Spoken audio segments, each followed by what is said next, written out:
done for me lately? It's Coons. What have y'all done for us lately? And if there's no answer, the only thing we owe them.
Hey, welcome to Let's Talk Two. And tonight we have a very, very uh, different type of show than I've done in a while. However, I want to be able to shift some thought, have some different people on the show, and different ideas. And tonight we have a brother by the name of Noble Milton who is running for candidacy for the mayor of Newark, New Jersey. Uh, Noble has come on to have a conversation, not really talk about his candidacy per se, but let everybody know that he's running for the mayor of the city of North New Jersey. But to just have a conversation, two people talking about um, trying to live as we say, the American dream, and try to just have a vision going forward for future generations. And sometimes you don't need to be so as we would say, buttoned up to have these type of conversations. Sometimes you just need to talk and communicate and be able to just be like, okay, you have an interesting idea. Okay, maybe I don't see it that way, but I hear exactly what you're saying, and I could see your vision. So, without further ado, Brother Noble, what's going on? Hey, Quentin, man, glad to be on here, man. Thank you for having me, man. Yes. I have a lot of questions for you. Not per hmm se digging too deep or whatever, but No, we got to go um deep tonight. We're going to go real deep. Don't hold back. how would you who are you? Let's just start with that one. Who are you? Well, I'm a lifelong Norker. I'm born in St. Michael's Hospital. Lived here all my life. Had properties here in Newark. Had foreclosures here in Newark. Lost my home. Lost everything. Started my company, gained it back. One of those stories. Have my kids in through all five of them went through Science Park High School. You know, and all brilliant kids. One of my sons is a high score in New Jersey. One out of 75,000 students. Got a full ride at MIT. My oldest is a graduate from Rutgers, taught in Newark. Now he's down in DC. Two at NJIT, one in science. So I had a full program with my kids alone, as opposed to, and as well as running my own business, and having my wife kind of running the show at home. But over the years, I mean, I was a lifelong Democrat. Everybody knows I'm still friends with all the Democrats. I still go ahead and work with their parties, and you'll see me at their campaigns because I'm friends with them. They're good people. I may not see eye to eye with what they do, and most people in Newark don't see eye to eye with what I do or my beliefs. In fact, the city is what is it right now? We have 56,000 Democrats, maybe 9,000 Republicans, So the city doesn't see eye to eye with me. But the principles that I stand for, they see very clearly what I stand for. They see the things that are going on in the city. They see the new buildings going up that they can't afford to live in. They see these jobs coming in, and that they are not qualified for whether you're a software engineer or some kind of computer science engineer. It's not for our city.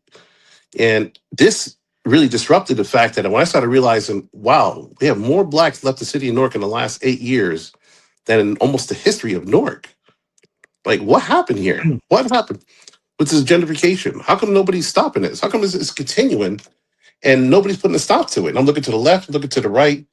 Everybody in the Democrat side, their hands are tied because they're tied to the machine, as you know. Ross, I think I was talking to you earlier. I said Ross came in with a good heart as a mayor. He came in with a good plan and very genuinely wanted to make Newark, and he was doing. He started it. They tied his hands up. Said, nah, Ross, you. Oh, excuse me, you guys. He dropped for a second. Excuse me, you guys. Noble will be right back. Hold on.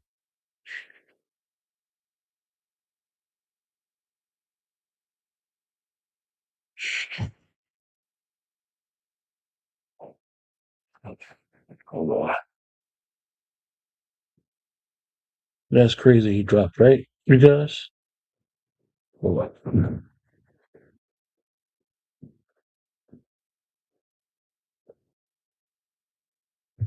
Hold on.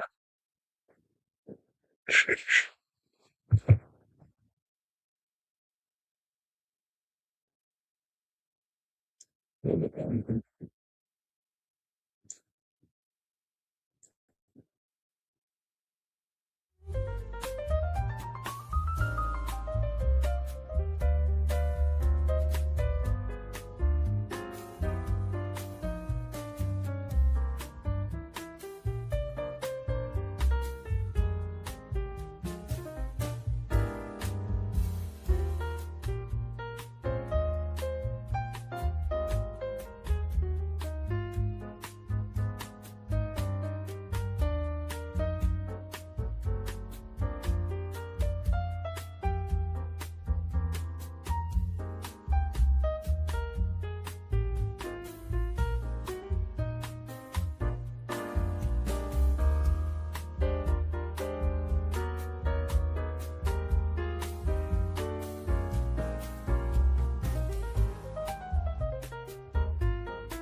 Wow. Sorry about that, guys. No, that's not you. That was the machine. They they over here, they over here in Essex Hey, County cutting our feed. got See, that you right. can't be Now, speaking. You can't be speaking the truth, man. That's what happens. They're watching. They're like, "Oh, cut that feed. Hurry up, man. Get rid of that quitting man."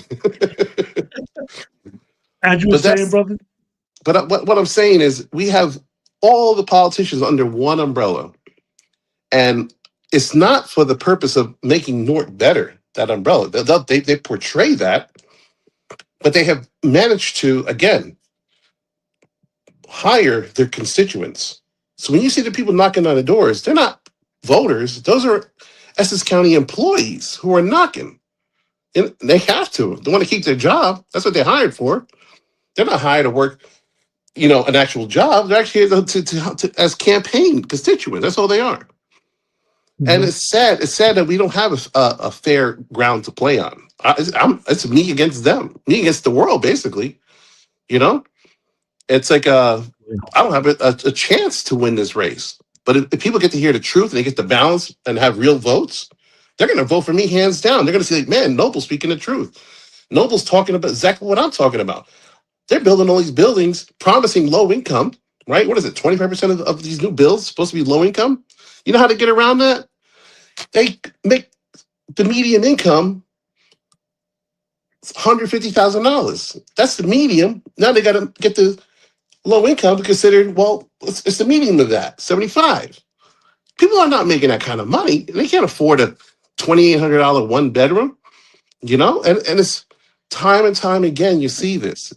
And then you see how come they have given all the tax abatements to developers and no tax abatements to manufacturers.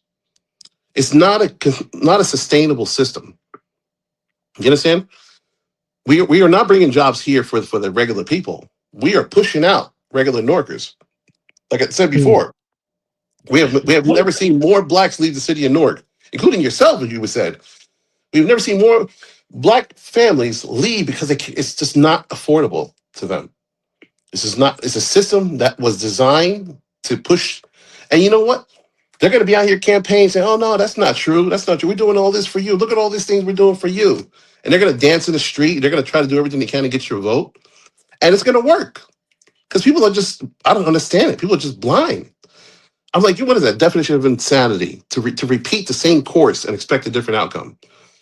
Is that what we're seeing? I'm realistically, man. Let me ask you that.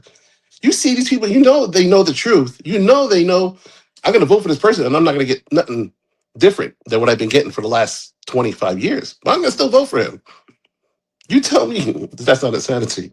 I think one of the issues, and before we really get, where you want there, I think one of the issues is that we tend to think that struggle is normal.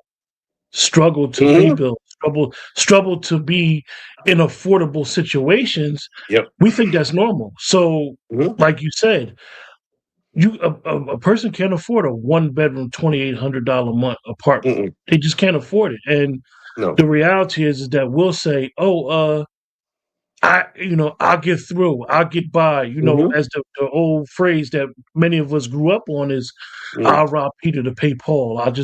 I'll make a way." But the Yep. reality is that when you continue to be behind that 8 ball, Hmm. 30, That's 40 exactly right. years, and you may have a very, very good job of staying and try to, as they say, make it better for your children than you Hmm. had it. And it's like you like a dog chasing your tail because it's never changing. It's never going Mm-mm. nowhere. It's not No. changing your The poverty situation. the poverty level has remained a consistent line for 75 years. And when it goes down a little bit too much, they'll help the people out, and they'll pick them up a little bit. Like if a mom, she's on the system, she's getting Section 8, getting food stamps, getting all the things she needs. She goes ahead and gets herself a part-time job. Now she has income coming in. They start to remove her off the program. And now that she's back to zero, back to square one, because they have to maintain this level of poverty. And I wrote a thing called Profit in Poverty. I don't know if you ever read it, but it's by design. Everything you see, this poverty level remaining consistent, like for a perfect line for 75 years. You think it's happenstance? No, that's a design of the system, a perfect Yeah. design of the system that people don't talk about. And you has hit it right on the nose. You said people are complacent. They're comfortable with that. That's just how it is. The struggle is this is how struggle is. That's I'm going to keep voting for it because that's what I know. Not realizing that maybe a person like me can come in, dismantle this system, rebuild it from the ground up, rebuild it starting from manufacturing, starting from regular jobs with regular people who live in our city, sustainable. We have half of downtown vacant right now. All the stores gone. What are we doing with that? You know what they're probably going to do? They're probably going to sell it off to developers. That's probably what they're planning to do because you get all these beautiful tax abatements. So the developers make out well. They don't got to pay property tax for 20 years. Who picks up that tab? The people who live in Newark. And if you are renting from a building and you think, oh, that doesn't affect you, yes, it does affect you because that building tax is going to go up and that's going to get transferred to you as more rent. So you are literally voting for your own demise. When you vote for the system that's continual in the city, you are voting for your own demise. You are literally a suicidal voter. So let me ask you, with that, this all of this, knowing this stuff, and Hmm. knowing growing up in Newark, and like you Yep. said, St. Michael's, you brought back memories. Even bringing up St. Michael's to me, Mm. I remember as a Okay. kid, everybody always talked about St. Michael's Hospital. Uh, this is what inspired you to be like, you know what? I've been around politics. I've helped out campaigns. Let Hmm. me decide to run. This is what inspired you to run. The flight of blacks leaving Newark is what inspired me to run. That's specifically that.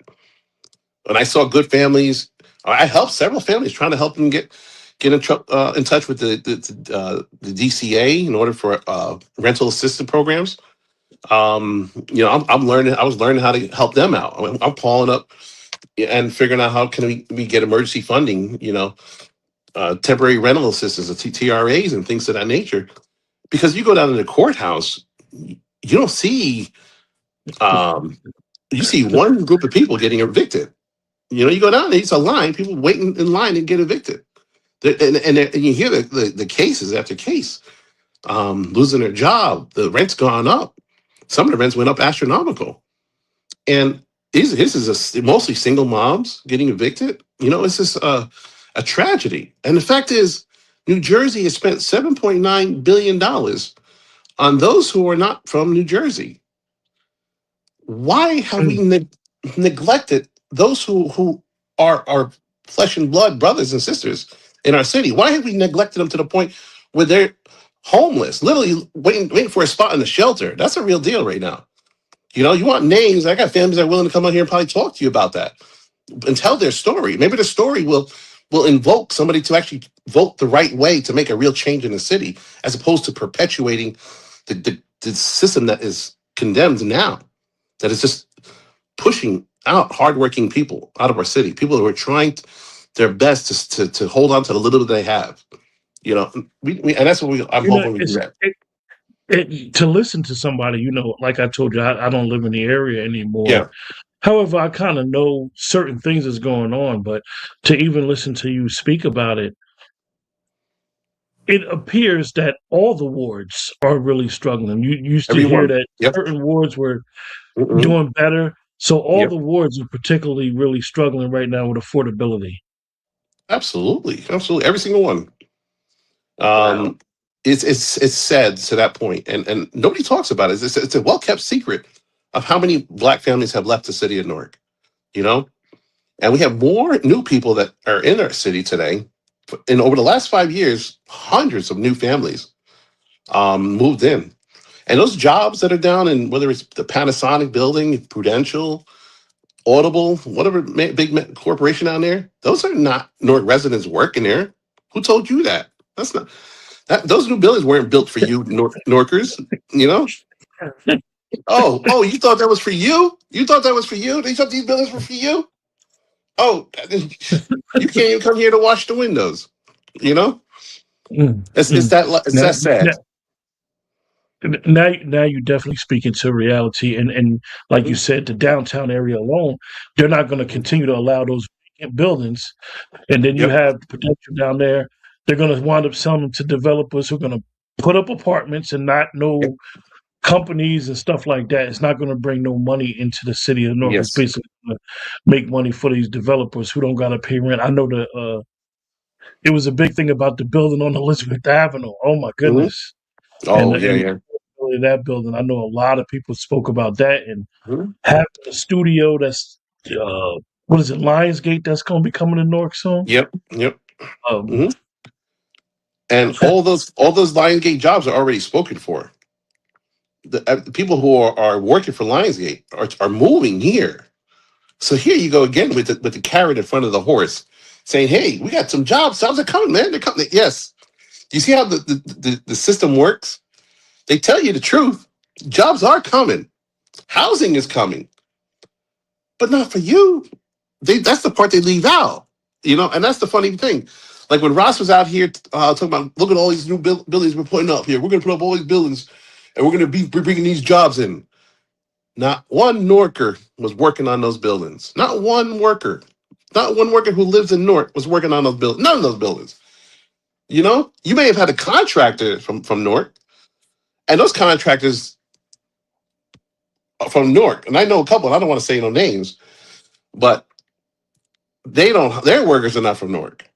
The company is. They keep the company in the city because, hey, that's a good business. You get minority work. You're a DBE, disadvantaged business enterprise, a WBE. You get all these accolades for being a in city contractor, and that's as far as it goes, as for name only, but not for reality of hiring Newark citizens. It's a scam deal. Let me ask you, because I know that politicians, as they say, New Jersey has a very interesting political apparatus that really is not supposed to be involved with Board of Education, Mm. which we know that's neither here nor there, and that is not true. We always know it's a conflict of interest, Yep. and people have their people involved with the Board of Education. How do you want to address that? Uh, Dealing with the Board of Education, like being able to say, for Mm. example, a 12-year-old that's trying to figure it out, Mm. trying to understand, like yourself, that wants to say, you know what, I like what the older gentleman is speaking. Yeah. Help me understand the vision as a very younger person. We're going to school, getting Mhm. educated, getting a good job, and then coming back to the city of Newark and being able to play my part. Let's go to square one. Let me ask you a crazy question. How much you think it costs for one student in the city of Newark to go to school? What do you think the taxpayers pay for one student in the city of Newark? Just take a random guess.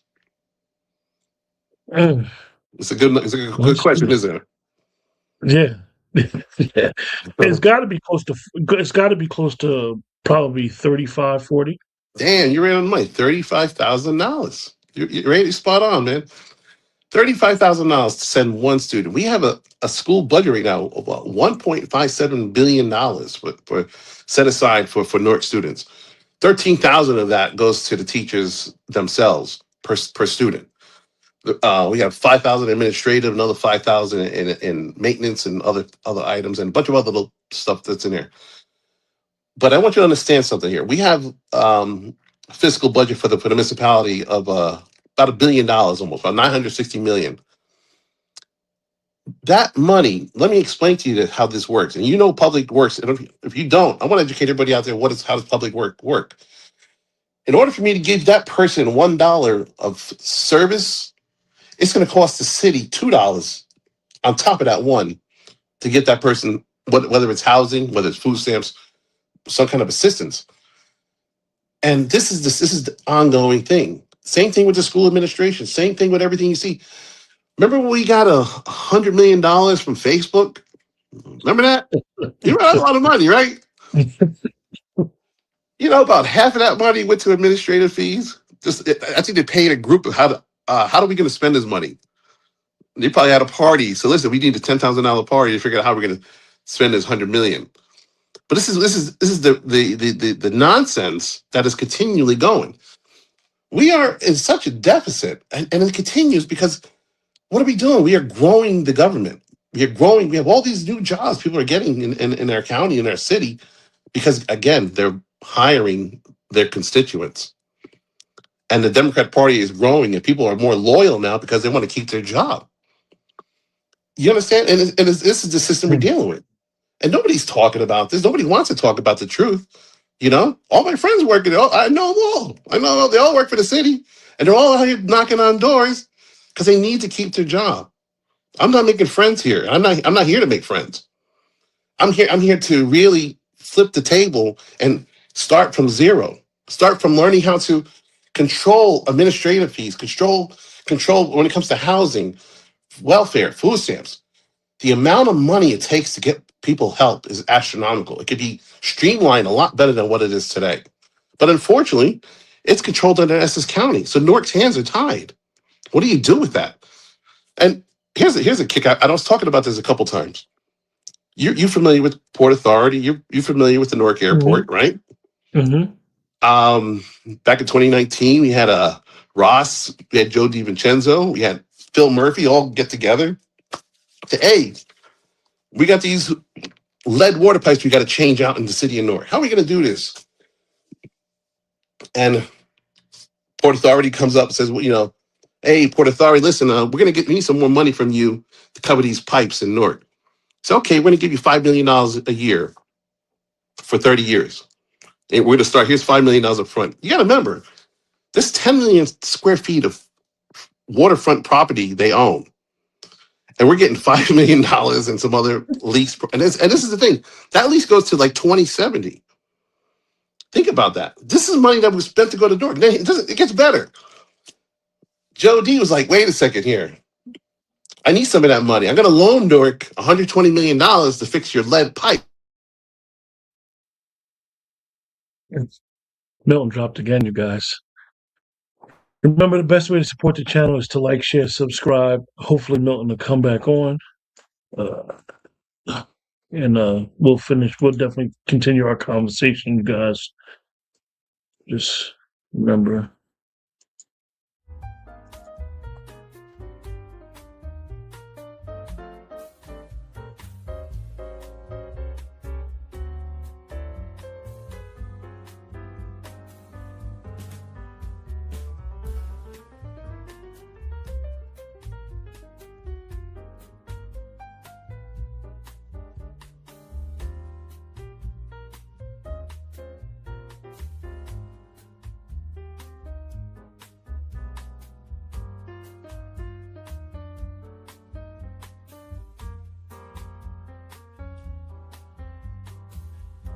Yeah.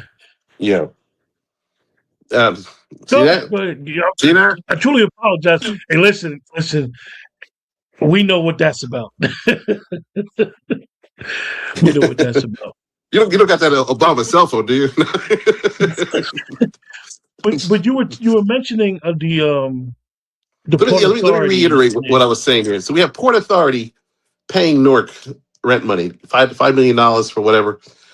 That money doesn't go to Newark at all. It goes straight to the Essex County. Essex County loaned Newark $120 million to cover the cost of the lead pipe program in Newark here. All the lead pipes coming into the homes, but about 18,000 homes.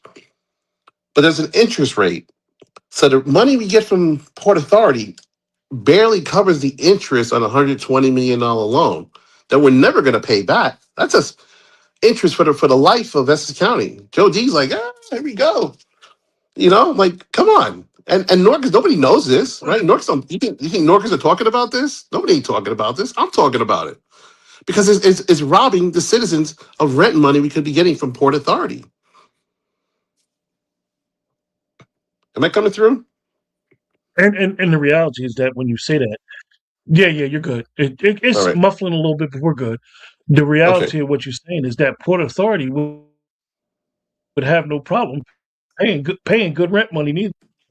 They got it. Port Authority got it. They ain't broke. Mhm. They're making money hand over fist.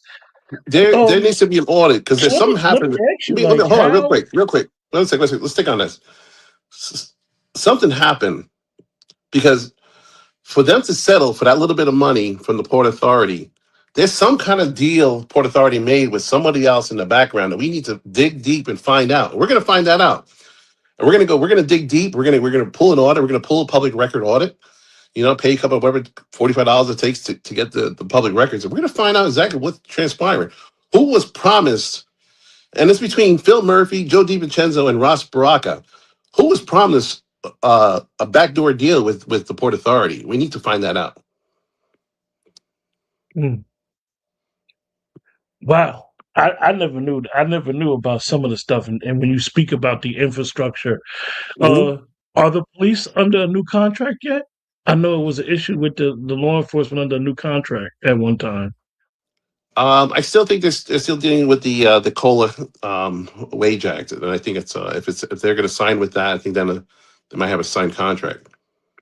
Wow. So let me ask you, Brother Noble, Mm-hmm. with all these mountains of issues, how would you first tackle? What would you tackle first? What would you think would be the best way to tackle everything? First of all, we our hands are tied because Essex County controls a lot of the public assistance. And because of that, the city of Newark, their hands are tied. Our hands are tied. So we can't control the administration and all the buildings all the rents that we're paying to those owners. We can't control that. So until we start making this public, start making people aware of how we're being robbed, how taxpayers are being the dollars are being squandered on administrative fees just to pay $1 to a person. We got to pay $2 on top of that. And if we don't start showing and maybe start removing it from Essex County, start bringing it local, you know, and start keeping the money somehow. I don't know how to do this. I had to figure this out. But the problem is, our money goes into the cloud, and they do whatever they want with it. The funny thing is, even the money we got from the 5 million, they was sort of double talking. They were like, "Well, we don't really have to pay the loan back. We didn't say it was for the loan. The Essex County $120 million. Now that's the actual rhetoric that was going on.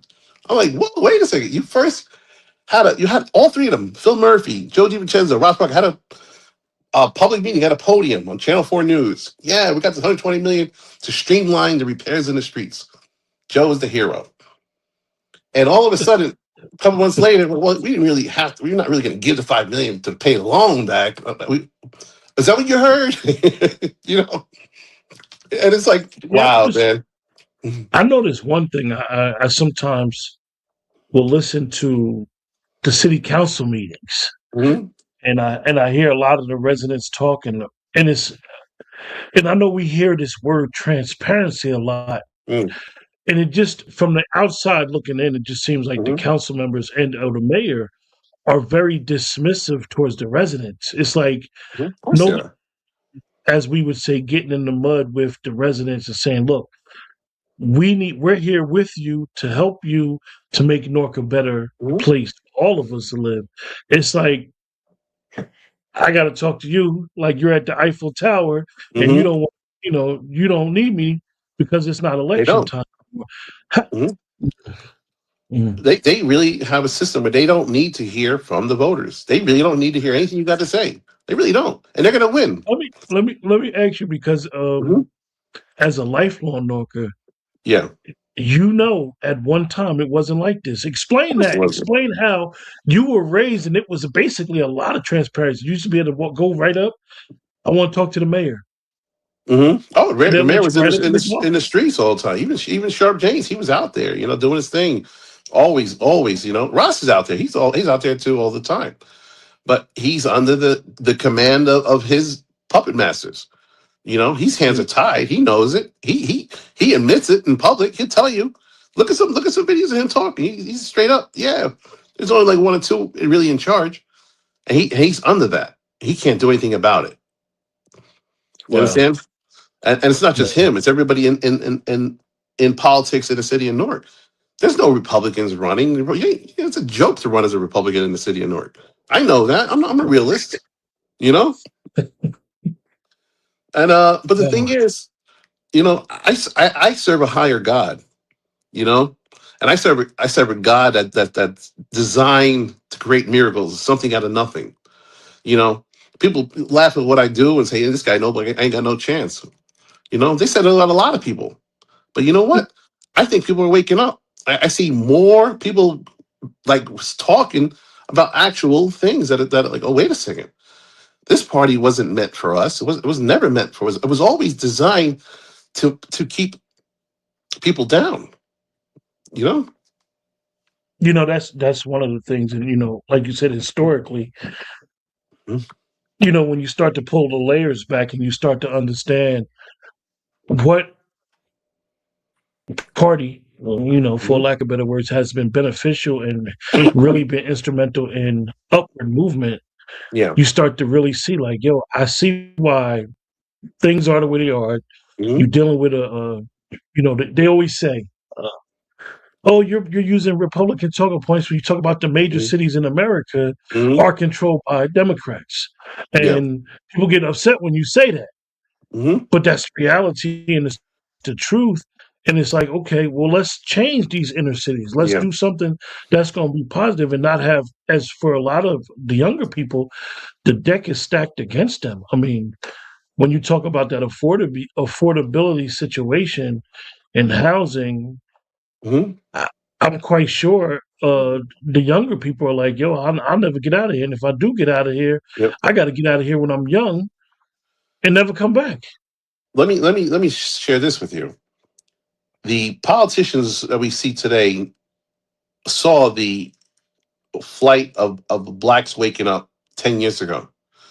Hence the reason for the open borders, hence the reason for sanctuary states and sanctuary cities. They already foreseen that the blacks are going to wake up. They're going to see that this party can no longer be, we're not going to get the vote automatically. So what do? We create an influx of people that change the electoral college votes. As you know, when you get a census and you puff up that area with a bunch of people, that area now has a stronger electoral vote. And it did this with every single city in America. And they don't care about the people that are there. They don't care anything about it. As long as there's a head in there, and I go to that house, and how many people got in the house? 12 people? Okay. Well, now this district has, oh, here's 15 more electoral college votes. Even though illegals and migrants do not vote, they count.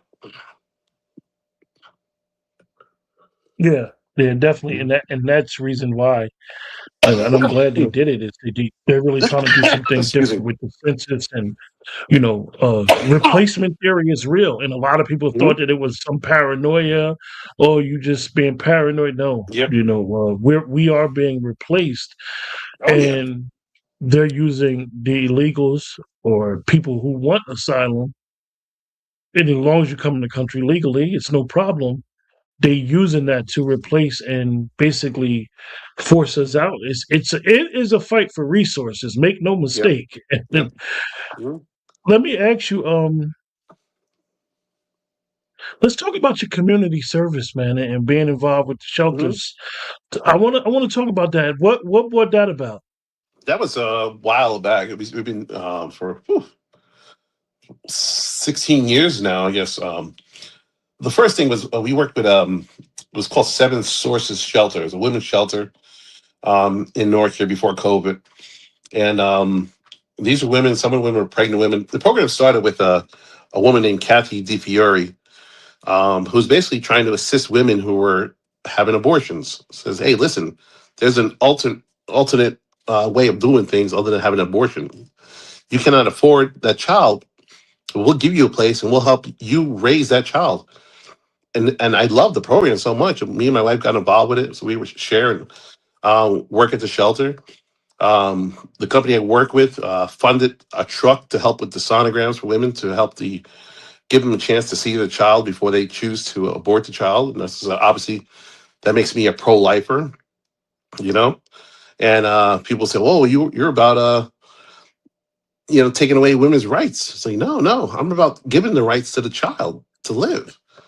You know, I think is that wrong? Yeah, You know, and then you know all that. I started working with the halfway homes in Newark.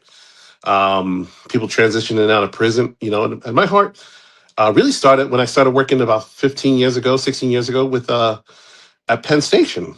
We were working as contractors on Track 5, Platform D, and we had to basically redo the whole platform, do all the upper girders, and we would start Friday night at midnight. We would work all weekend until Monday morning 5 a.m. So the tracks came back on, and every single day I had to step over dozens of people, and and the majority of them were actually like couldn't speak. They were mentally handicapped. You know, I have a handicapped brother. He can't speak. He's autistic. He hasn't spoken since he was 18 months. And when I'm seeing these people, it's like as if I'm talking to my own family, my own brother. Like seeing my brother on the street, and it's like, what does the Bible say? Jesus says, "What you do to the least of these people, you do to me." So here I am, calling myself a Christian, thinking I'm doing good because I go to church and I talk about God every once in a while, and I'm thinking I'm doing all these things, and I come to realize I'm doing nothing. I'm the biggest hypocrite in the Bible. That here I am, and here these people are that are suffering on the streets, and here I'm going to church and doing whatever and neglecting the least that Jesus was speaking about. These are the ones that Jesus was speaking about. Those who were coming out of prison. So I sort of kind of talked to the people at the halfway homes. One of the guys, Julio, runs the Cornerstone Prison Ministry. I gave an opportunity to work with him a little bit, and he's still in the trenches, fighting the good fight, helping people who are coming out of the worst of situations to transition back to society. And this is where my heart is at. I can't stand seeing what so many people who are on our streets who or don't have the mental capability of a child, and we're just stepping over them. I was stepping over them. I had to go to work. I had to go step over and get up the stairs and get onto the track 5 to get to work. And I'm like, Lord, help me understand this. Why is this happening? Why are these people here on the streets? We had people freezing to death in New York City.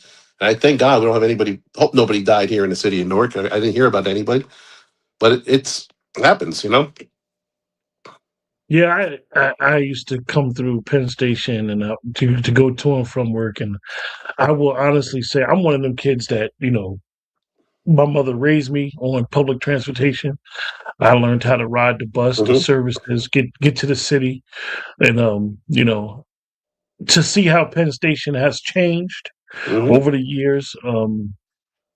It's definitely a sight to see, good and Yep. bad.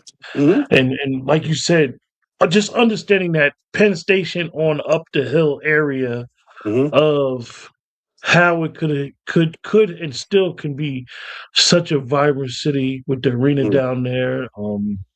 The vision that a lot of people had. Yeah. you know, it could be as Sharp James used to say, Nork on the rise, right? Hmm. Yeah. Yeah. That vision can still be manifest. So let me ask you, man, what do you want to leave us with before we close out and really get us to What? understand Yeah. and get people to really really see what's going on? My thing is to stop the hemorrhaging of our city, and that is those who are in the courts right now, who are being evicted, those who don't have a chance to stay in their homes, who are we have foreclosures on the rise. So many things are happening behind the scenes, and everybody's doing a great job keeping it covered up.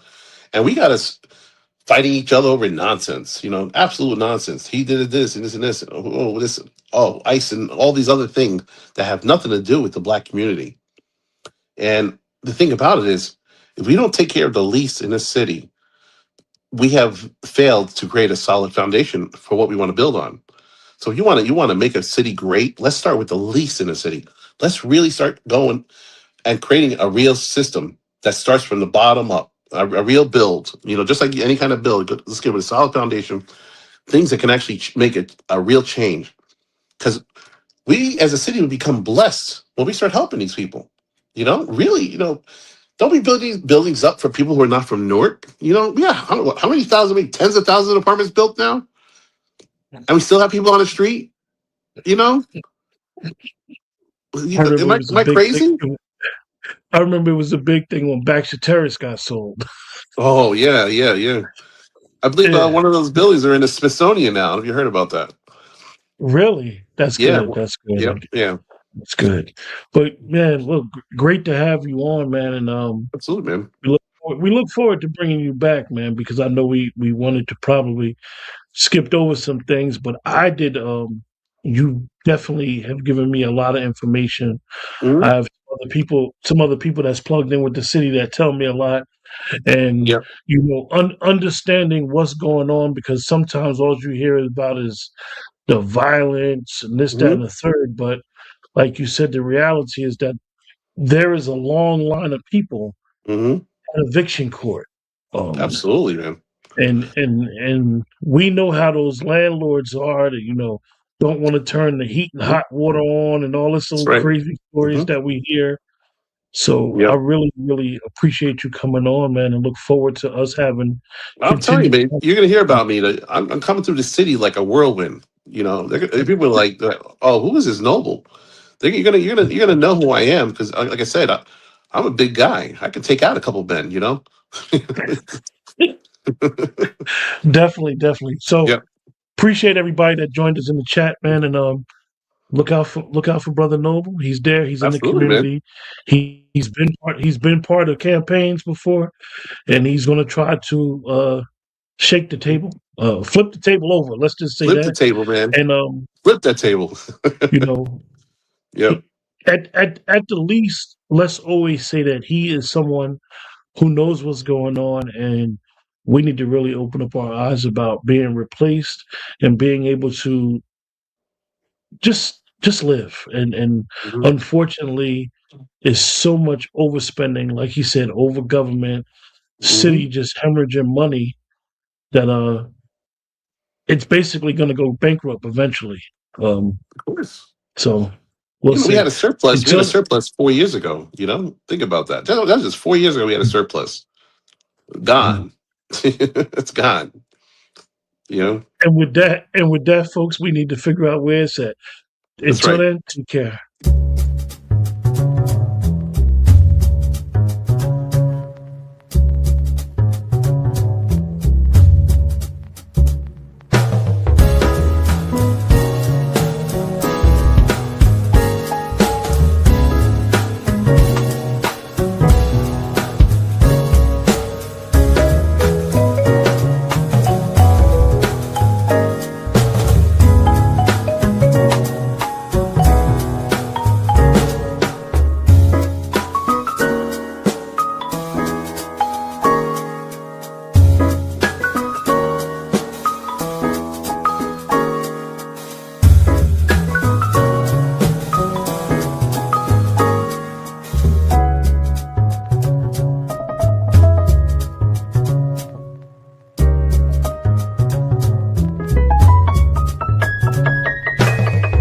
what have you done for me lately?